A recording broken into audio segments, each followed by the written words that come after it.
I could feel every pair of eyes on me as I stepped into the dining room, the clinking of silverware pausing, conversations dipping into whispers.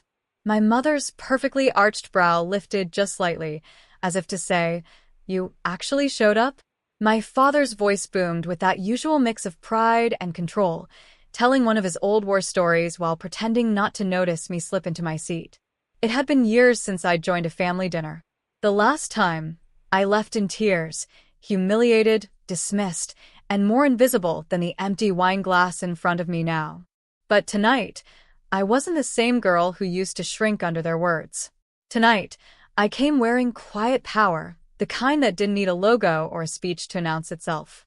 The silk of my navy blouse brushed against my wrist as I checked my phone, a reminder from my assistant about tomorrow's board meeting. I smiled faintly. They still thought I worked a small job, something flexible and forgettable. Let them. Then my father cleared his throat. "My boss will be joining us shortly," he said proudly. "Big man, runs one of the top defense contracts in the country." The irony almost made me laugh.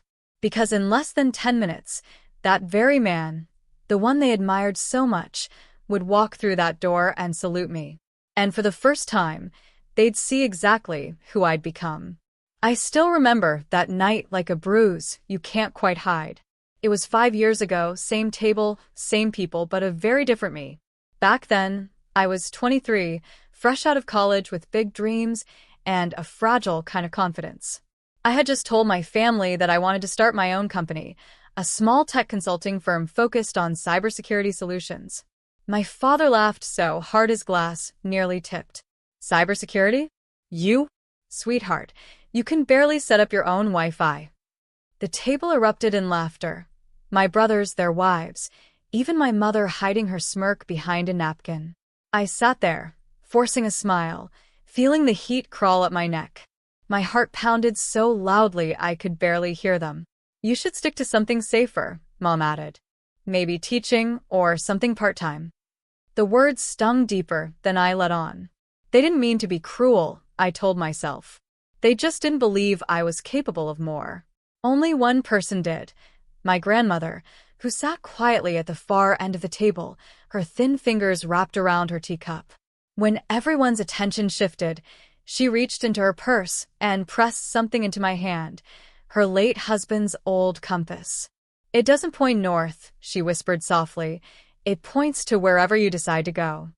I swallowed hard, holding that compass tight under the table as the conversation moved on without me. That night, after the laughter died and the dishes were cleared, I stood by my car for a long time. The house glowed behind me, full of people who claimed to love me, yet couldn't see me. I promised myself then I wouldn't beg them to. I'd go where that compass pointed, even if it meant walking alone. The next morning, I packed my bags and drove to DC. No job, no plan, just determination and a stubborn kind of faith that one day, I'd walk into a room where no one would ever laugh at my dreams again. And I'd make sure they'd remember that night, not for their mockery, but for the moment they pushed me toward my destiny. Washington, D.C. was colder than I expected. Not just the air, but the people, the competition, the endless race to prove your worth.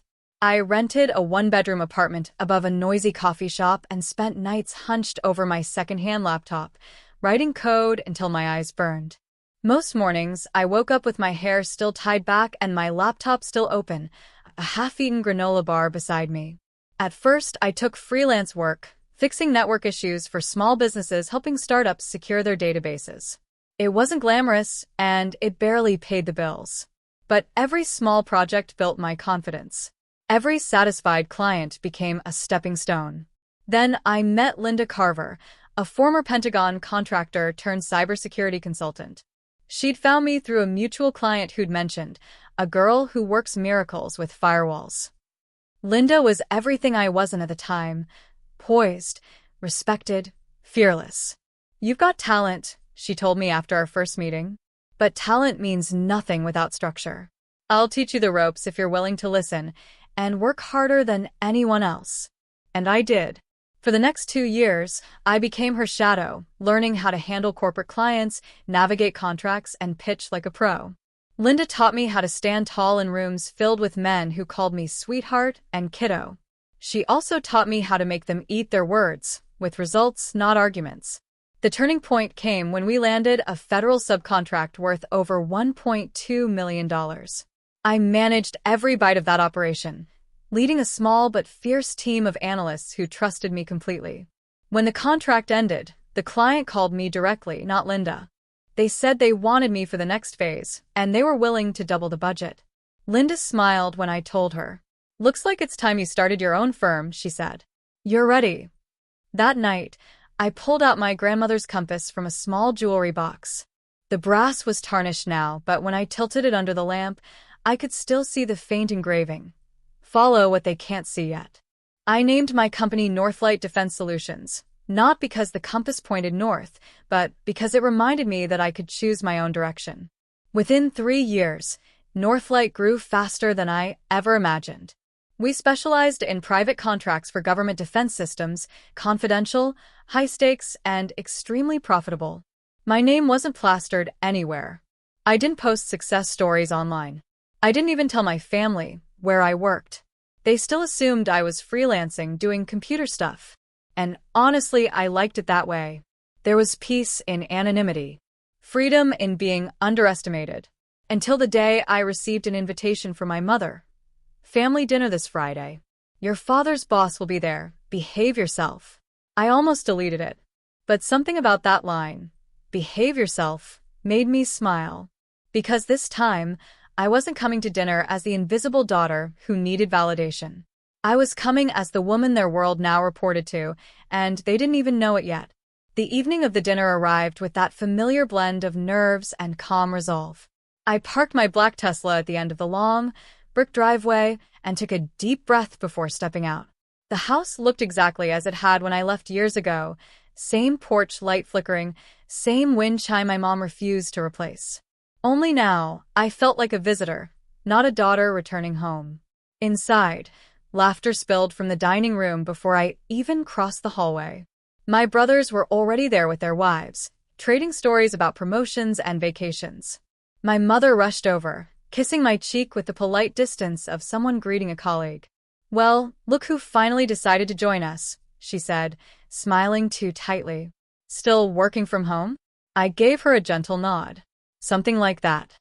My father's booming laugh echoed as he slapped his boss, Mr. Hamilton, on the back.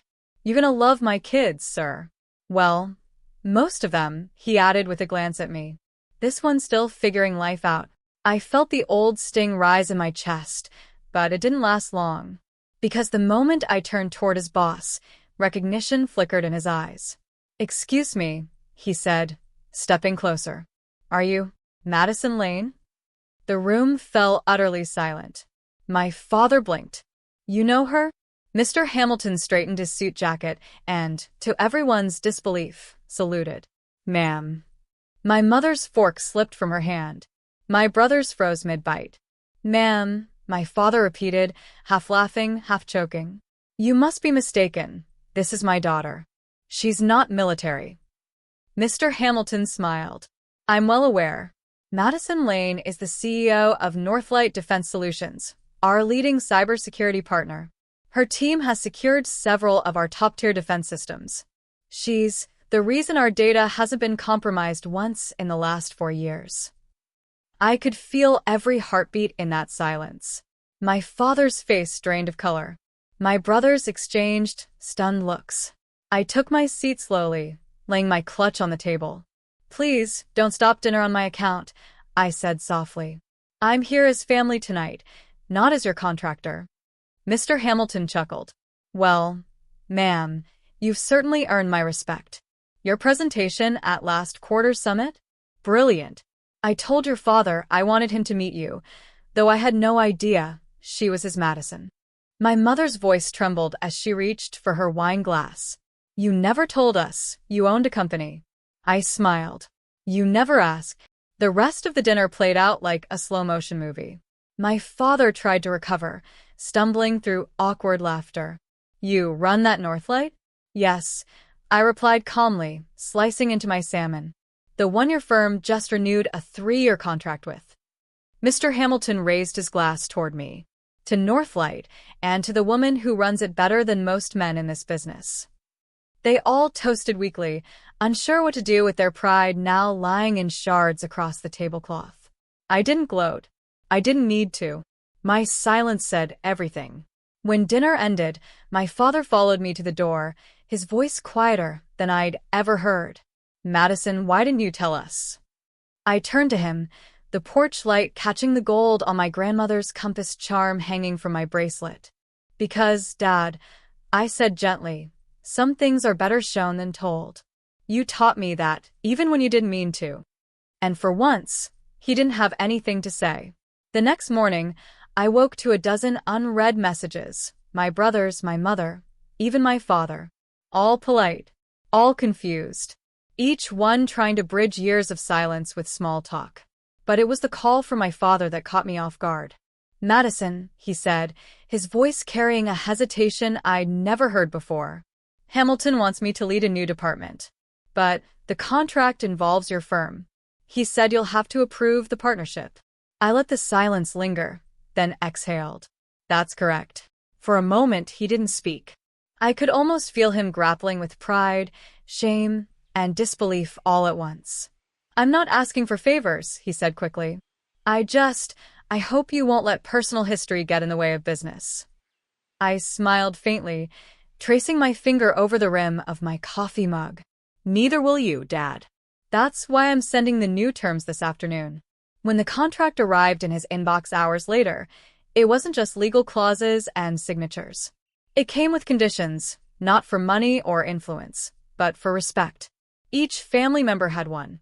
My father's clause required equal treatment in all internal evaluations, meaning no favoritism, no patronizing tone, no undermining juniors. I knew how many young analysts had quit under his leadership because he didn't take them seriously. For my mother, I wrote a simple note instead. Support doesn't always mean silence. Sometimes it means standing up for what's right, even when it's uncomfortable. And for my brothers, both of whom had laughed the loudest that night years ago, I sent a personal message. "I'm opening a mentorship fund for young women entering tech and defense. You'll each contribute your time, not your money. Teach them what you've learned. Listen to what you haven't. No demands. No threats. Just conditions tied to growth, to empathy." That evening, my father called again. His tone was softer this time. "You're really not going to make this easy, are you, Dad?" I said gently. "If I made it easy, you wouldn't learn anything from it. Neither would I." He sighed, not with anger, but with the weight of realization. "You've changed." "No," I replied, glancing at the compass on my desk, its brass edges catching the light. "I just stopped trying to earn permission to be myself." For a long moment, neither of us spoke. Then he whispered, "I'm proud of you, Madison." It wasn't an apology, but it was a start. As I hung up, I felt something inside me shift, not triumph, but peace. The kind that comes when you finally stop waiting for others to validate your worth. I didn't need their approval anymore. But I'd still chosen to teach them how to see me, not as a daughter who failed to fit their mold, but as the woman who built her own. Weeks passed before I saw them again. It was my father who reached out first, not with formality this time, but with humility. He invited me to his office for lunch, said there was someone he wanted me to meet. When I arrived, his assistant greeted me with the same quiet respect she reserved for senior executives. My father stood by his desk, hands folded, eyes softer than I'd ever seen them. "Madison," he said, gesturing to a young woman standing beside him. "This is Elise, our new cybersecurity intern. I've been trying to understand what she does. Thought maybe you could help me not sound like an idiot in meetings." The awkward humor made me smile. "That's progress, Dad." We talked for an hour. He asked questions, real ones, about digital ethics, about mentorship, about my company's expansion. Not once did he interrupt or talk over me. It was subtle, but the power shift was complete, not from dominance, but mutual respect. Later that evening, I visited my grandmother's grave. The sun was sinking low, painting everything gold. I sat by her headstone and pulled out the compass from my purse. Its face was worn now, the needle trembling softly in the breeze. "You were right," I whispered. It never pointed north. It pointed home, the kind of home I had to build myself. For a moment, I just sat there. The hum of distant traffic, the cool October air, the faint smell of cut grass filling the silence. I thought about the girl who once drove away crying, who believed leaving meant losing family. But now I understood. Sometimes you have to leave so that when you return, they can finally see you. A week later, I hosted a dinner of my own at a quiet rooftop restaurant overlooking the city. My family came, this time with open hearts. No mockery, no tension. Just conversation. My father even raised a glass and said, "To Madison, the woman who taught us what leadership looks like." I smiled, touching the compass charm on my bracelet. "To growth," I replied. "And to finding direction, even when no one believes in your map." The city lights flickered below, and for the first time in years, I felt the weight lift completely, replaced by something steady, radiant, and entirely my own. Because they might have mocked me once, but now they called me ma'am. And I had finally learned that true respect doesn't come from proving others wrong. It comes from proving yourself right. Bottom of form.